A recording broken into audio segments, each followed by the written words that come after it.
مصافحہ ایک ہاتھ سے کرنے کی دلیل کیا ہے؟ شیخ عبید الرحمن۔ جو سوال ابھی کیا گیا ہے مصافحہ کرنے کے حوالے سے، ایک ہاتھ سے مصافحہ کرنے کے حوالے سے، سنت یہی ہے نبی کریم صلی اللہ علیہ وآلہ وسلم کی۔ عبداللہ ابن بصر رضی اللہ تعالیٰ عنہ فرماتے ہیں ترون یدی ہذہ صافحت بہا رسول اللہ صلی اللہ علیہ وسلم۔ التمہید ابن عبد البر میں صحیح سند کے ساتھ میں یہ روایت ذکر ہے۔ اس روایت کا مفہوم یہ ہے کہ میرے اس ہاتھ کو دیکھ رہے ہو، اس سے میں نے نبی کریم صلی اللہ علیہ وآلہ وسلم سے مصافحہ کیا ہے۔ اس روایت کا مفہوم بالکل واضح ہے، مگر بعض لوگوں کا کہنا یہ ہے کہ دونوں ہاتھوں سے مصافحہ کرنا چاہیے۔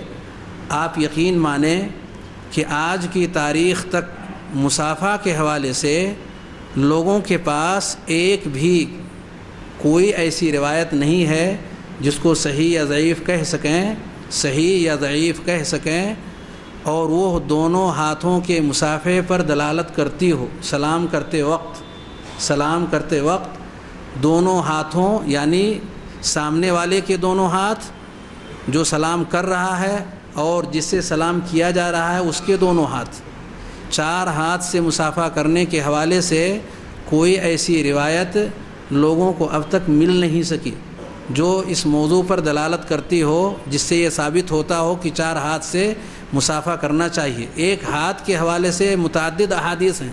ایک حدیث کی طرف میں نے اشارہ دیا ہے جو قابل اعتماد ہے، اور ہمارے لیے یہ کافی ہے کہ نبی کریم صلی اللہ علیہ وسلم سے جو چیز ثابت ہو جائے اسی پر عمل کیا جائے، اس سے ہٹا نہ جائے۔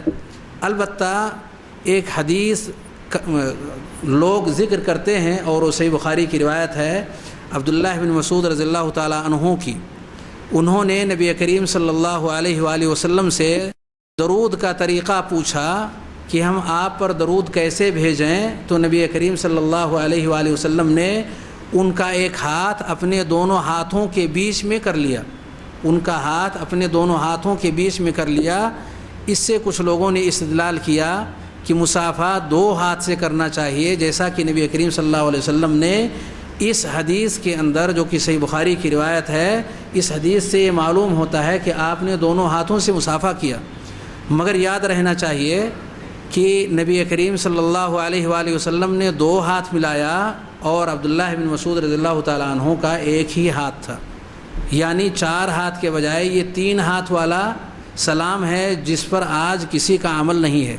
استدلال اس حدیث سے، مگر اس حدیث پر عمل نہیں ہے۔ چار ہاتھ ملانے پر عمل چل رہا ہے، اس حدیث پر عمل نہیں ہوا، یعنی ایک طرف سے دو اور ایک طرف سے ایک۔ معاملہ دراصل یہ ہے کہ نبی کریم صلی اللہ علیہ وآلہ وسلم انہیں سکھانے کے لیے شفقت کے طور پر، محبت کے طور پر، تعلیم کے طور پر آپ نے ان کا ہاتھ اپنے دونوں ہاتھوں میں لے کر کے، تاکہ آپس کے درمیان کوئی رکاوٹ والی چیز نہ رہے، شرح صدر کے ساتھ میں وہ کان اور دھیان لگا کر کے پوری باتوں کو سنیں اور سمجھیں اور بعد کے لوگوں تک منتقل کریں۔ یہ آپ کا مزاج تھا۔ مختلف طریقے سے آپ شفقت کا اظہار کرتے تھے تعلیم کے موقع پر۔ اس موقع پر بھی آپ نے یہ طریقہ اختیار کیا، اور اس کے علاوہ بھی کئی طریقے آپ نے اختیار کیے ہیں، اہل علم سے وہ چیز مخفی نہیں ہے۔ یہاں نبی کریم صلی اللہ علیہ وسلم نے تعلیم کے طور پر ایسا کیا تھا۔ مصافحہ اور سلام وہ موقع نہیں تھا جو آپ نے اس موقع پر کیا ہے، اس لیے سنت وہی ہے جو ابھی آپ کے سامنے عبداللہ بن مسعود رضی اللہ تعالیٰ عنہ کی حدیث کی روشنی میں بتایا گیا۔ اللہ رب العالمین ہمیں سنت پر عمل کرنے کی توفیق عطا فرمائے۔